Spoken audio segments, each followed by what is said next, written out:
Ba-da-ba-ba, ba-da-ba-ba. All right.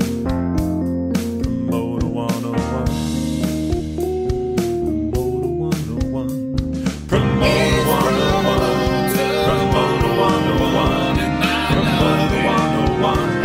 Promoter 101.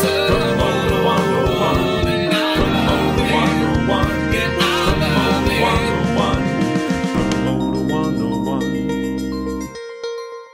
Rod Essig. I work at CAA. I'm on Promoter 101. Welcome back. Monday, February 4th. We're here for episode 122 of Promoter 101. It's going on again and again and again, Dan. It's like a fine Chablis that just never stops. I like Chablis. Are you drinking a lot of Chablis these days, Dan? I'm actually starting to drink wine. Your partner has slowly crept it into my palate, and I can now handle a little bit of that vinegary shit. Well, we can find you some decent ones in our travels here together in the next couple of weeks. I've stopped mixing my reds and whites. Not so much because I didn't think that was funny to do anymore, but I was pretty sure David was going to beat the living crap out of me. That sounds about right. I'm pretty sure that's not how you make rosé, Dan. Just mix a little white and red together. Last time I did that, it was like a $250 bottle and a $500 bottle. And it was just like the looks on Andrea and Britz's face was not great. Although Zink and Hill thought it was hilarious. I would absolutely imagine Brian Hill and your business partner also having a good laugh about that among the horrid shock on the faces of David Britz and Andrea Johnson. Don't do it again, which is clearly the kind of backup I need to do it again. But I haven't since then because he took that very seriously and I assaulted the grapes is what it came down to. Anyway, hey, this episode we've got Seth Malasky kibitzing about his career and the business in general. Later on in the podcast, joined by singer-songwriter, coach to the stars, a war story from Mr. Larry Bulter.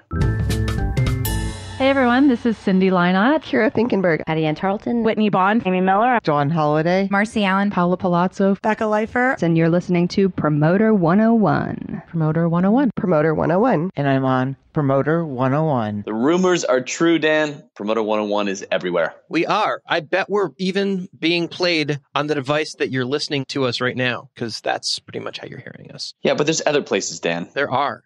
You want me to say them? Is that what you're saying? Yeah, you should. Yeah, there's a list here that you wrote that we should say so people know where to get it in case they're confused as to what app it is open on their phone they're already listening to on. I think it's important. SoundCloud's always been our go-to, and we're super loyal to them. And then Spreaker, and then the iTunes thing where most people listen to us, and then Spotify, so you can listen to us on your desk and at the go. And then iHeart has us too, because they're not out of business yet, even though they're basically bankrupt. And then YouTube has us, so that's a great way to find us if you're a millennial girl. And then Google Music, so we're kind of everywhere. That's the truth. If you're making the trek across the pond from the States to the International Live Music Conference, that's ILMC. It's coming up March 5th through the 8th. Steiny's going to have the honors of chairing, that's proper English for moderating, the Agents panel this year. Some confirmed guests include K2's Sharon Richardson and X-Ray's Josh Javro. Dan, I heard a rumor that this is going to be your only conference appearance in 2019. However, will you survive? It's true. I feel like it's time to let other people speak. So the only place you're going to be able to hear me speak this year publicly is if you cross the pond and go to London. Otherwise, you're just going to have to, tune in twice a week and hear me on this podcast. But besides that one public appearance and twice a week, every week for the rest of the year, I'm not speaking at all. That's true, Dan. The microphone is a little bit broader just having this weekly outlet to put that out there. But if you're at ILMC, or if you're not planning on attending the conference, you should definitely check it out. ILMC.com. Great conference happening with some of the best and brightest from outside the U.S. every year in London. This year, it's its 31st edition of that particular conference, and Dan hopes to see you there. It's like basically being in every Bond villain movie ever, except you realize these guys are sweethearts. They're not the dicks the movies make them out to be. That is the truth. If you do the social media thing, you're more than welcome to follow us. We're everywhere. Twitter, Instagram, the like. I'm at W. Luke Pierce. Dan's at The Jew, and the show is at Promoters 101. That's Promoters, plural, 101. If you've got something to say to us, we don't give a fuck. That's not true. That is not true. Well, then what do? We might tweet back at you that we disagree or block you. That reminds me of another story that we're not going to tell. Anyway, you can email us at steiny@promoter101.net. We're ready to listen to you. Larry Maggot Entertainment Group, Promoter 101. We have a preview of Polestar Live, and here joining us, Oakview's own Ray Waddell. Ray, welcome back to the podcast. It's great to be here. So you guys are just announcing things left and right. It seems like we are just days away from what could be one of the better conferences of all time. There's a lot of reasons to be there. Really pleased with the program we've put together. Last year we had Garth Brooks and Eddie Q from Apple and Mark Cuban and John Bon Jovi and, of course, you and Michael Rapino. So people wondered how we could top it or if we could top it. And we're certainly very excited about what we're going to deliver next week. Well, how are you going to top it? What's in the works? You know, we got funk legend George Clinton supposed to be embarking on his last tour this year, along with the other end of the spectrum. We have rising R&B superstar Khalid, who is going to be giving us a keynote case study Q&A with his manager, Courtney Stewart, and to be interviewed by Gail Mitchell from Billboard. And then we've got a group of touring musicians for a session called I'm with a Band, and it has some of the most experienced and talented touring musicians out there playing with some of the biggest bands. So we're thrilled about that. And then most recently we announced that Dave Grohl would come and do an interview with the guy you interviewed last year, Michael Rapino. So it's called The Conversation, and it should be uber cool. We're stoked about it. So how does that work? I mean, you've got one of those with Louis Messina, too, and Arthur Fogel, where they're having a conversation together. Do they interview each other? Is it just a discussion, or who's interviewing who? How does that work? In the case of Dave Grohl and Michael Rapino, I think it's a case of a mutual admiration society. They see a lot of parallels between their two careers and how they're broadening their horizons and going into other areas. They wanted to do it. They wanted to have that discussion. So we're billing it as The Conversation, and we expect that's what it'll be. So it's the two of them chatting, just asking each other things and just going down that path together, whatever it will be live, huh? Yeah, just two guys hanging out for that part of their life. Well, I feel a little cheated on by Rapino, but, you know, I can't wait to see it. So I guess we'll have to forgive him because that just sounds like a good time. That should be interesting. And then we got our Rainmaker series that have executives we feel like are impacting the business as we go forward. We're kind of like in this position where we're looking forward and looking back because it is the 30th anniversary of the Polestar Awards. And there should be some cool things there. I mean, Nikki Sixx is going to do an interview with Alyssa Pollock from iHeart. God knows what they'll talk about, but I know I want to hear it. It's going to be a fun event. 30 years is a long time to last in this business for anything, whether it's a career or an event. Here we are. It's a big space, but I'm pretty sure we're going to sell it out. So I would suggest people go ahead and register. Make sure you're there because it's really feel like we got a can't miss event. If you're in this business, you need to be there. There's a lot of reasons to be there. Louis and Arthur's one of them. Dave and Michael's another of them. All right. Well, Polestar.live is where you register for that right now. You can see George Clinton. You can see Rapino taking on Grohl, and you can see Louis with Arthur and so many more things. It's Polestar Live 2019. Thank you so much, Ray Waddell, for joining us on Promoter 101. Thanks, guys. It's always fun. Jamie Loeb from Niederlander Concerts, Promoter 101. There's no better way, Dan. This is my favorite part of the podcast. We just get to say a bunch of names celebrating some birthdays this week, February 5th, 11th, 2019. Tuesday the 5th, the great and honorable Harvey Cohen from the Great North up there in Canada. And Charles Doris, one of the better Christian music agents I've ever had the pleasure of dealing with. Wednesday, the 6th, wishing a happy birthday to the man from Vancouver, Matt Gibbons. Also, Darren Price, Jeff Hill, Tim Savona, Jason Fellers, and Brett Dowlin. Thursday, Will Anderson, Greg Schmalley, Matt King, Adam Radler, and Sam Elkin. Hey, there's a posse if I ever heard one myself. It's a good day of birthdays there. On Friday the 8th, wishing happy birthday to Thomas Linden. Saturday the 9th, Marty Wench, Adam Genevisian, Chaz Hammond, and Sid Greenfag. On Sunday the 10th, we're wishing happy birthday to Ben Minch-Turlo and Jeff Marsha. And Monday, the 11th, Shlomo Lipitz. We love some Shlomo here. Happy birthday to y'all from the gang at Promoter 101. Call your mother. Hey, this is Brian O'Connell with Live Nation, and we are on Promoter 101. Up next, we're joined by author, performance coach, Mr. Larry Bulter with a war story. Ladies and gentlemen, boys and girls, children of all ages, please welcome back to the War Stories, defending heavyweight champion of the world with more defenses than anyone, Mr. Larry Bulter. Welcome back to the podcast, sir. Thank you, Dan. Thank you very much. Glad to be back. Have a story for you, something like you never heard before. Talk is cheap, motherfucker. Bring it. In the late 70s, Warner Brothers Records signed a distribution deal with Chris Blackwell's Island Records. By the early 80s, after the relative success and major cred of both Bob Marley and U2, Mo and Lenny took Chris at his word, Chris Blackwell, that the next big thing was going to be a Japanese art rock band called Plastics. The band was, as they say, of course, big in Japan, but both, like Talking Heads and B-52s, had already cited the Plastics' influence on their own brand of quirky rock. So there was cred involved, and Chris Blackwell say so, and so here they come. The Plastics were brought over to the U.S. for a performance and promo tour of a dozen early adopter markets like L.A., San Francisco, Denver, Minneapolis, Chicago. You get the picture. Building the hipsters. It gets hipper as you go east, I guess. As the head guy at Warner's Artist Relations Field Force, it was my job to escort the band around to make sure they were properly introduced to the Warner people, the WEA people, the media, radio, retail, and ultimately, I guess, a curious audience. And it all went remarkably well with only one small glitch. Our first meeting was very cordial, although it became obvious that the band members' facility with the English language was limited at best. And my Japanese was, shall we say, rusty at best. A vision of you in a kimono right now is coming out, though, which I think is awesome. And also a little rusty.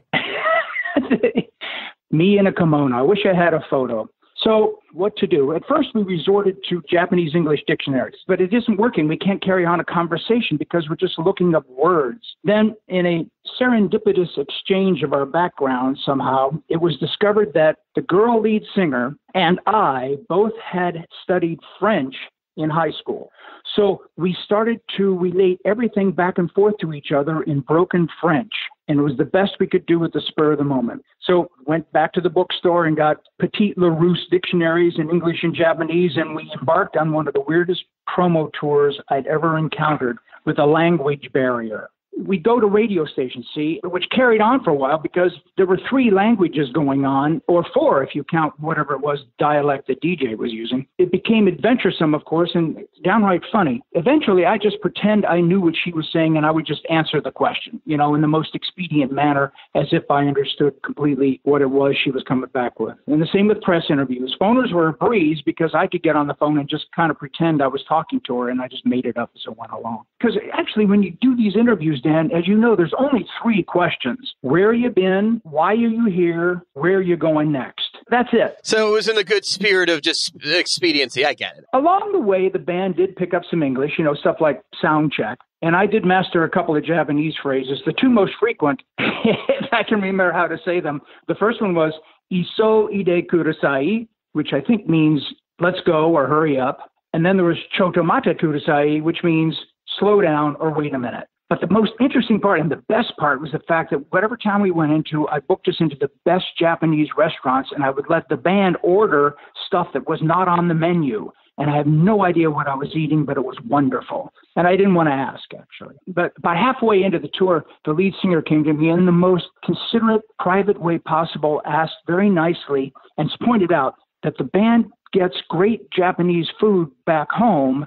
They don't particularly need it here. What they really wanted to do was to immerse themselves into real American food. Not great American food, but real American food. So the balance of the excursion was spent in Denny's, McDonald's, Colonel Sanders, Baskin-Robbins. You get the drift. They had the time of their lives. They wanted fast food and they wanted their experience. We ate at every American chain restaurant there is. One in Rome, right? One in Rome. And I got it. It was like, oh, my God, of course. Yeah, we'll do that. It'll be fun. It'll be a hell lot cheaper, too. Well, hey, nobody experiences life on the road like you did, Larry. Thanks so much for sharing your wisdom and your genius. Hey, if you want to catch up with Larry Bulter, you can follow him online. And, of course, check out his book, which is awesome if you're trying to get in the business as a singer-songwriter, making it happen in our business. Thanks so much, Larry. My pleasure, Dan. Next time. Bye. Great to have Larry back on the show this week. He has the best war stories. We have the best war stories. Brain Roundtree. I work at WME, and I'm on Promoter 101. You really think we're going to forget to announce the Promoter 101 Badass of the Week? Well, of course we're not. It's ICM's own Adam Genovesian, just killing it in the comedy space right now, making him this week's Promoter 101 Badass of the Week. Well done, Adam. Much deserved congratulations to one of the youngest partners at ICM.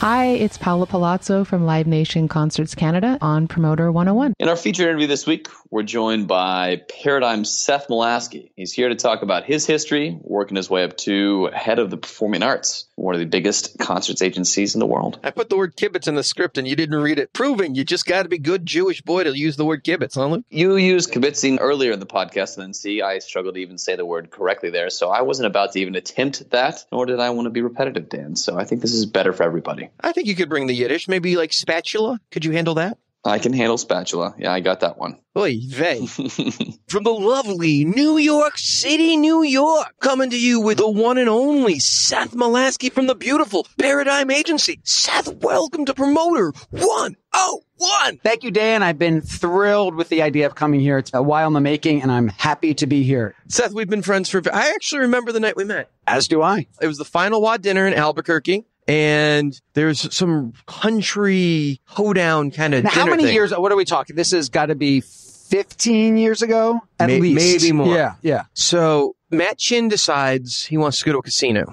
Rick Farrell's in. China Schwan is in. Andrea Johnson is in. I'm going. And Andrea pulls you into a car, too, that is only set up to handle 3 adults. And there's let alone photographic memorial evidence of this as well. Yeah, it's a great on picture. Facebook. Yeah, Yes. I love reposting that. AJ hates it. But this is a car that would only fit normally Rick Farrell and maybe me. But we're all scrunched into this thing, driving out to this desert casino. And this is the night I met you for the first time. I remember now. Do you remember? At that point, I didn't think you liked me. I didn't. You didn't like? Well, you didn't know me. So, how could you not like me? I didn't like you. Because you were intimidated? No, I understand. I get that. I didn't like the idea of having to have that many people in the car, and I didn't like the extra body in the car. But what a lovely body. I mean, this is so much personality over here. AJ swore I would grow to love you, and it had nothing to do with you being a good guy or not. You could have been the Pope. I could not have been the Pope. But actually, did you know there were 2 Jewish popes? I did not know it. Tell us more. My understanding is that some of the Jewish dynasties bought in to make their sons popes. They would transition. What centuries are we talking about here? Early days,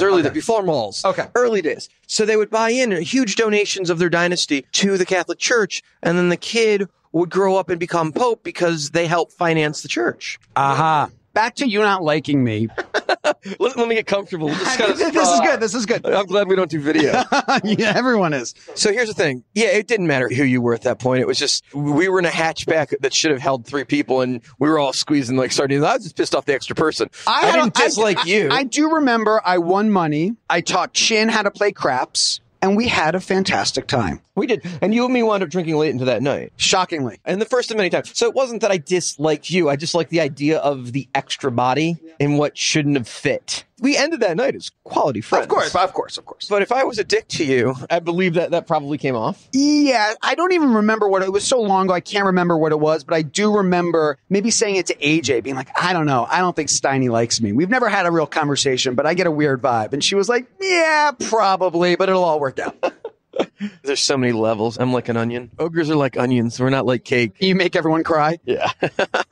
Well, let's talk about you. We've known each other for a long time, to the point where we've produced tours together, and we've gotten to some random one-off stuff. And more importantly, we've been amazing social roundtables for each other, where it's like, do you know this person? Do you know that person? And it's one of those things where I can call you up and say, hey, I want to have a relationship with that person. Can you send an email? And vice versa. And these great dinners that you host at the arts conferences are the dinners that I host, and we bring each other and we meet people through the round tables. But it's been this very given relationship where we've both been able to help each other out by introducing each other to other parts of the business. When I wanted to get deeper into the arts world, you helped me with that. When you wanted to become a country music agent, I helped you with that. You know, there's not enough Jews in country, Seth. They're just not. Screaming for more, yeah. Seth Seki Malasky. I find that we've had a very good relationship, not only as friends, but we've been able to help each other. And, you know, usually when it didn't gain the other one anything, it's just, okay, sure, whatever you need. It doesn't cost me anything. What the fuck? You know, I find that what are we all but facilitators? And that some of my favorite people are people who won't think twice about lending a helping hand. I mean, obviously, all the meals we've had together, all the people you've introduced me to. A great example, a dear friend of both of ours, is Rick Farrell. I remember when I first started at ICM Artists. This is now 16 years ago, 17 years ago. And I'm talking to Rick about what I'm trying to do. I was booking the Midwest. And he just starts sending me so much information that he had and like he had put together and spreadsheets of people and was just such an open door with all of his relationships. And I was like, well, this is what people are supposed to be like. So I've always tried to emulate that as well. Everyone should know each other. Everyone should get along. It's why can't we all get along? Why can't we all just get along? Exactly. And what I've always liked best about our relationship is it's honest. I wanted to buy a tour, and I thought I was the right promoter for the tour, and I thought the tour was going to be huge. You called me and said, you probably are. We're going to sell it to a bigger promoter. And the RA said he might be able to do it, but if he doesn't, it's going to put him out of business. We don't want to put him out of business. The tour did great, and I was right, but I appreciated that you didn't tell me that they wanted a promoter that had better marketing or they wanted a promoter that had regional offices. You were very straight up about why you didn't deliver me what was probably a $4 million tour for the first leg. And I appreciated that it wasn't like my offer wasn't good enough. It was that there were the deep pockets of that particular company that bought the tour was there in case the tour went soft and you guys didn't want to bring me down. And I appreciated the logic about that. Well, you know, Dan, when all else fails, honesty is the best answer. No, I've always appreciated that. How many times have you said it on this podcast? We all tell you it's about relationships. It's about knowing people and just picking up a phone and having a conversation and taking that information and doing what you're going to do with it. But trying to get a step further, just like we were talking about before, about lessons that you're learning and just to be better at what you're doing, a better person, a better friend, a better colleague, a better husband, father, all that kind of stuff. Too beautiful? No, I thought you were going to go into song. You don't pay me enough. Got to talk to my agent. I've always found it interesting, your way of doing things. And you get to work with some legendary acts. Now, over the course of our relationship, we've seen a bunch of our friends jump from these art agencies like Opus. Andrea, I think, was first, where she went from Opus to the agency group to run their arts department, which is really more the same acts, but having someone that knew how to speak to the performing arts centers. And then you did a very similar thing with Paradigm. In June, it'll be 11 years that I did that, if you can believe that. So, yeah, I left Opus 3 artists, which had been ICM artists, when, well, first, Eric Amata told Eddie Mycone that he should reach out to me. Fast Eddie Mycone. So Eddie called me up and said, let's have lunch. And I think he said, let's do lunch. I remember saying, I have lunch every day. I'd love to have lunch with you. And we went and had lunch together. By the way, if you don't know who Eddie Mycone is, Google him. Yeah, holy shit. Eddie Mycone is the glue that holds us all together. So great. He had been at Paradigm for about a year. Fred and Dan had brought him in to really oversee personal appearances. Dan Weiner. Thank you. To oversee personal appearances in casinos in New York. And obviously Marty and Larry and Johnny, they were doing their thing in New York as well. Johnny, a year after that. Adelman, Larry Webman, Marty Diamond. Thank you. Yes, radio. I apologize. Buddy. I'll get that. Sorry. And I met with Eddie, and within a lunch, he'll tell you, I'm sure he has told you, he said, trust me, let's do this. So I went to go work for Eddie and got to go meet Dan Weiner and Fred Bolander and Chip Hooper and moved over to Paradigm 11 years ago. And just like you're saying, and I remember when I did that, I freaked out at one moment, and the first person I called was Andrea Johnson, because she had done that move probably 2 or 3 years ago. And I hadn't been looking to make a move, but I also felt, I'm borrowing a quote here, that I was selling buggy whips in an automobile age at an arts agency that was just doing that. And my interests were... Yeah, you wanted a bigger career. Yeah, and it was a great opportunity. I mean, it was really, initially, I didn't bring over any RA clients. It was just focusing on Dan Weiner and Fred Bolander and working with Linson Gary and all their clients from the... And they had so many great AAA modern rock acts that like were middle of the road. They needed somebody doing that. Seems like it's such a given now. It was a new world. It was a new world. I mean, it was just breaking into that. And I remember too, at that time, for some of those acts that it's all they do right now, or the majority of what they do, I remember saying, oh, for this artist would do great in performing arts centers. I was like, oh no, they're not going to want to do that. They feel like how they felt casinos were maybe 10 years prior. And I just, because I'm ornery, put together a run of, I hear 8 theaters, 2,500 cap theaters over 11, 12 dates. And, the artist I'm thinking about took it and everything blew out. Suddenly it was like, oh, these theaters are beautiful. These buyers want to be doing this. Why aren't we doing more of these art centers?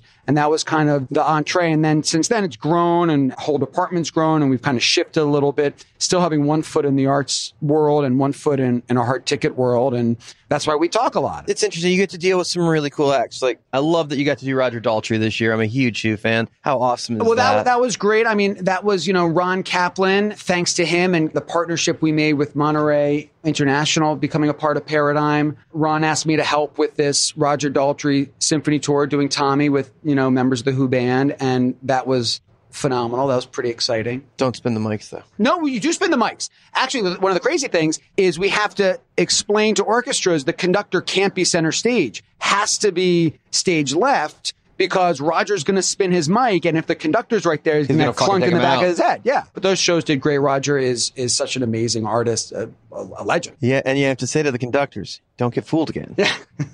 You rep Herbie Hancock. Mm-hmm. How fucking cool is that? That just makes you a cooler person automatically. Well, and I'll tell you what's exciting about that, and you probably don't know this, is I represent Herbie Hancock because of Jonathan Levine. So I had been at Paradigm. By the way, the people in the know call him JL. JL. Well, you said full names. Not for that. I mean, for fuck's sake, I had been at Paradigm for maybe a year, and JL calls, and he says, hey. Jonathan Levine.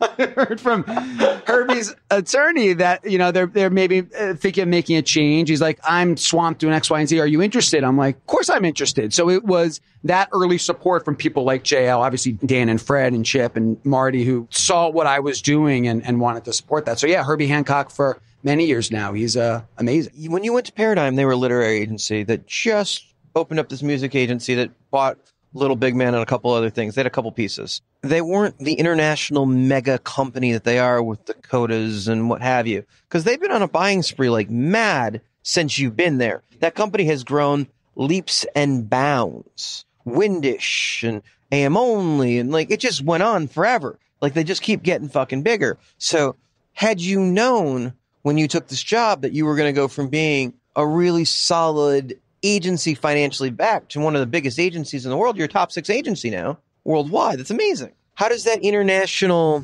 global presence help your business when you're trying to sign acts? I mean, tremendously, obviously, Can you go into a little more detail than tremendously?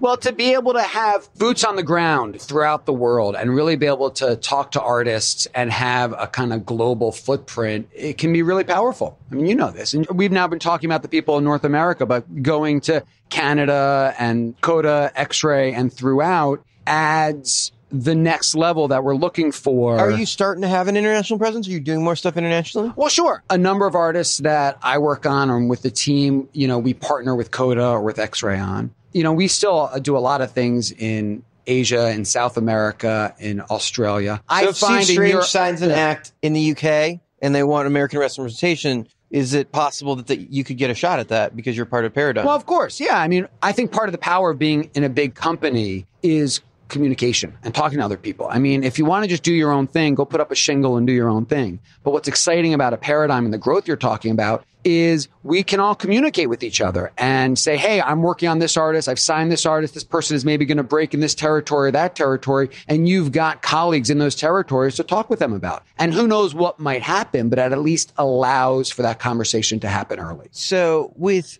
the future in mind, what do you want to be doing? Do you want to continue to oversee the arts? Do you want to continue to be an RA? Do you want to do all things for all people?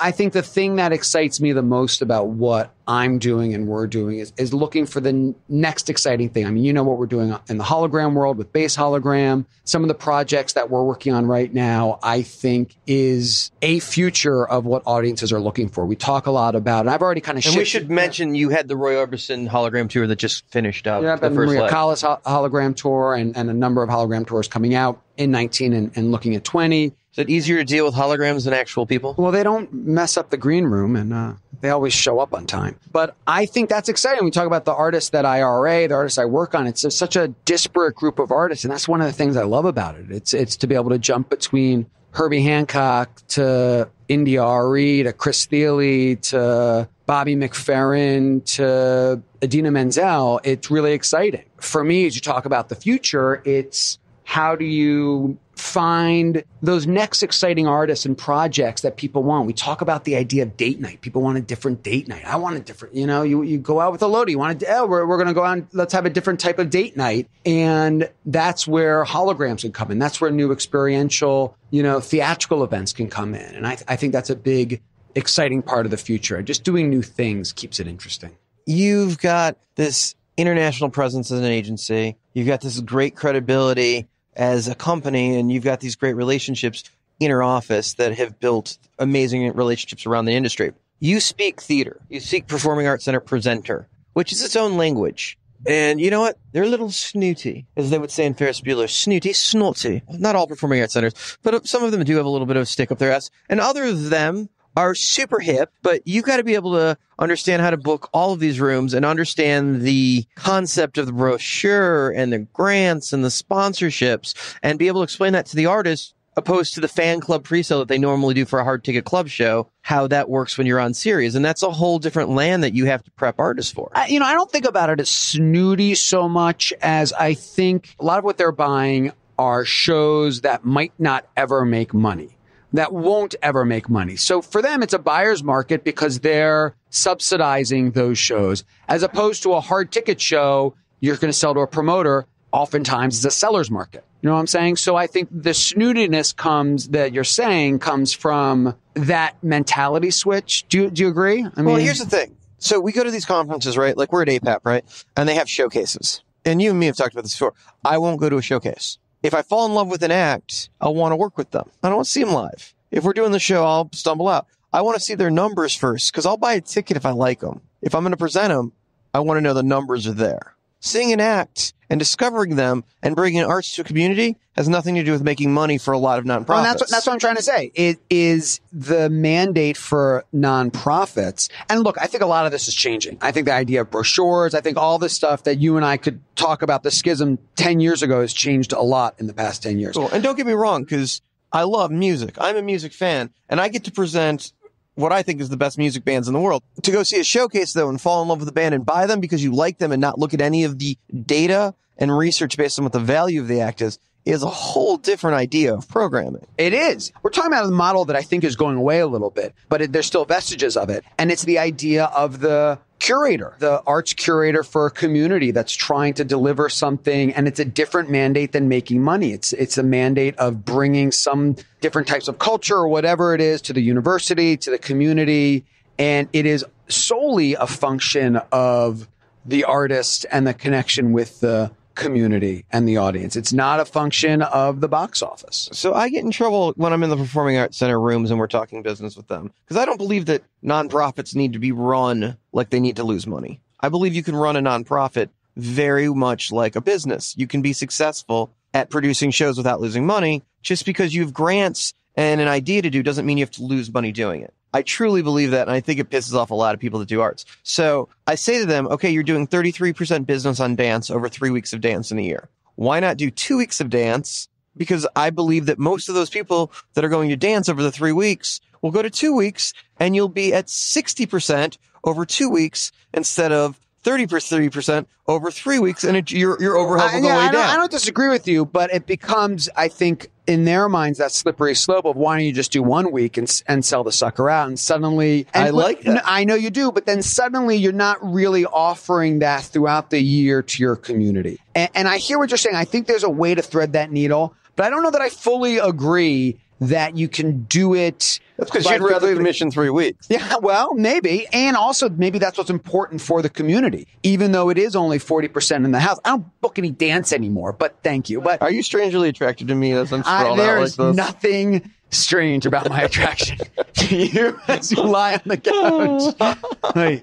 But you know what I'm saying? I'm just two Jews, nothing going on I'm not here. sure you're right that it can completely coexist, that there is something about putting together a season that's arts-based. You have me defending something that I'm not sure I fully believe in. I don't know that I want to defend it, but I can't help argue with you because that's my nature. But I think that sometimes there's a wastefulness to some of the nonprofit. But it's a wastefulness from your definition of waste. It's money. And I guess take money out of the equation, and if what you're trying to do is be the cultural beacon for a community, and money isn't an issue, then suddenly it's not wasteful if you have a different definition of what you're trying to create. Obviously, I'm an agent. You can't take the money out of it completely. But I guess what I'm saying is your mission or mandate around shows is different than a cultural organization. Sure, my fiduciary responsibility to our stockholders. Yeah,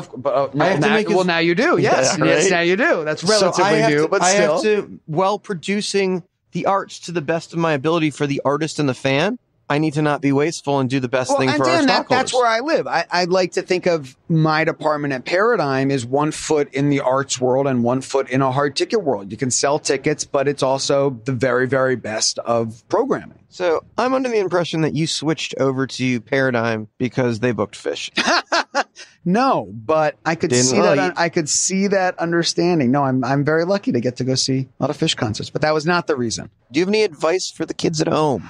Advice for the kids at home. The advice that I just tell myself is to keep learning things and having fun, enjoying what you're doing. And one thing I've always thought a lot about is as you keep doing one thing over and over, like the blinders, and you can't see this on radio, but the blinders close in, like a horse blinders close in, and you got to force yourself to open those up a little bit, I think. And that's something I always kind of push myself to do. There's my advice. Ladies and gentlemen, boys and girls, children of all ages, the great Seth Malasky here on Promoter 101. Thank you, Dan. So much fun having Seth here. We have to bring him back, Luke. I suppose just not a third week in a row, Dan. We got to give the world a chance to miss him a little bit before we bring him back on here. We were supposed to have Seth on about a year ago, and due to flight delays, we missed our opportunity. Either we were going to drink or we were going to do the podcast. And I think everybody can understand we chose to drink and there was no podcast. So everybody had to wait. So I feel really bad. It took us a year, but we did deliver the great Seth Malasky. Finally on the podcast. So good. So much Jew in such a little space. Yes, indeed.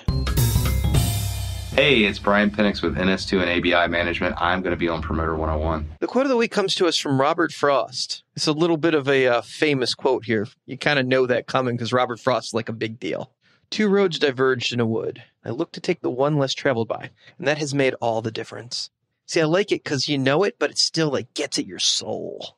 Pretty deep stuff, Dan, quoting Robert Frost. It's pretty bold selections by you there. I don't think anyone has heard that quote in quite some time, so I appreciate you being so brave to share that, my friend.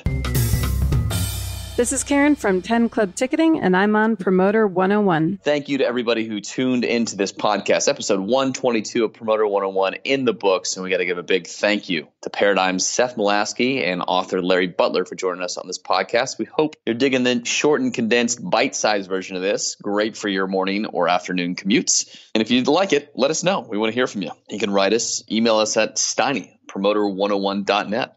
We'll be back next Thursday at 5 o'clock Pacific time, 8 o'clock on the East Coast. That's Eastern Standard Time for anyone from the Florida to the New York kind of range right there. Even up into Burlington and shit. Burlington? You're going to go, Dan? I'm not. I'm just saying if you live in Burlington, you want to listen to us, 5 o'clock on the coast. Happens to be 8 o'clock on the Eastern Seaboard. And then I'm doing the math for you. Back on Thursday, 5 o'clock, we're going to be our interview with Live Nation's Jeff Gordon, which we recorded last week live from the University Arts in Philadelphia. Can't wait for the world more broadly to hear that. We'll also have a war story from Fate of Bookings, Eva Alexandra, which is going to be awesome. Looking forward to that. In the meantime, we're wishing you sold out shows for the week to come. We really are. So cheers to you. And what was that other thing, Luke? Oh, call you mother. Call your mother. Goodbye. Harvey fucking Leeds here. You're on Promoter 101, and everything that you've heard in the past are lies and bullshit. Now you're going to hear the truth.